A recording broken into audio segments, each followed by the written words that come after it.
செல்லக்குட்டீஸ் எல்லாருக்கும் இந்த தூங்க போகிற நேரத்தில் நாளைக்கான விடுமுறை பற்றிய ஒரு முக்கிய குட் நியூஸை தான் நம்ம பார்க்க போகிறோம். வீடியோக்குள்ளே போகிறதுக்கு முன்னாடி நீங்கள் நம்மளுடைய சேனலுக்கு புதிய பார்வையாளர்லாம் இருந்தீங்கன்னா மறக்காம நம்ம சேனலை சப்ஸ்கிரைப் பண்ணிட்டு கூட இருக்க பெல்லைக்கன் நாளில் செட் பண்ணி வச்சுங்கப்பா. அப்போ வாங்க வீடியோக்குள்ளே போயிடலாம்.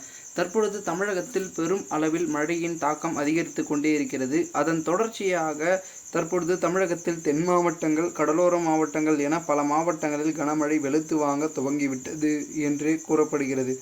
மேலும் தமிழகத்தில் பரவலான மழைப்பொழிவு எங்கெங்கே இருக்குது அப்படின்னு கேட்டிங்கன்னா, நாகை, மயிலாடுதுறை, திருவாரூர், தஞ்சை ஆகிய மாவட்டங்களிலும், அதனையொட்டி திருவாரூர், விழுப்புரம், கடலூர், அரியலூர், சிவகங்கை மற்றும் தென் மாவட்டங்கள் புதுக்கோட்டை, ராமநாதபுரம் அதனையொட்டி இருக்கக்கூடிய மாவட்டங்களில் தான் மழைப்பொழிவின் தாக்கம் இருந்து கொண்டிருக்கிறது என்பதனை வானிலை ஆய்வு மையம் தெரிவிச்சிருக்காங்க.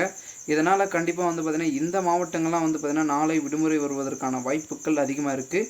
நாளை இன்னும் அதிகாலை அளவில் பார்த்திங்கன்னா மழைப்பொழிவு கண்டிப்பாக இருப்பதற்கான வாய்ப்பு இருக்குது. ஏன்னா வளிமண்டல அதாவது வங்கக்கடலில் பார்த்திங்கன்னா காற்றழுத்த தாழ்வு பகுதி பார்த்திங்கன்னா மண்டலமாக வலுப்பெறுகிறது. அதனால் பார்த்திங்கன்னா அது வலுப்பெருக்க ஆரம்பித்ததன் காரணமாக நம்மளுடைய இலங்கை தமிழகம் நோக்கி தான் பார்த்திங்கன்னா மழைப்பொழிவு தீவிரமாகும் அப்படின்றத இந்திய வானிலை ஆய்வு மையம் சொல்லியிருக்காங்க.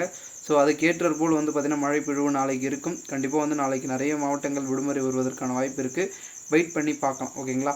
அண்ட் வீடியோ பார்த்துருக்க செல்லக்குட்டீஸ், உங்களுடைய மாவட்டங்களில் மழைப்பொழிவின் தாக்கம் இருக்கிறதா அப்படின்றத மறக்காமல் கமெண்ட் மூலமாக தெரிவிங்க. உங்களுடைய கமெண்ட்ஸுக்கு நான் வெயிட் பண்ணுறேன். தேங்க்யூ ஃபார் வாட்சிங்.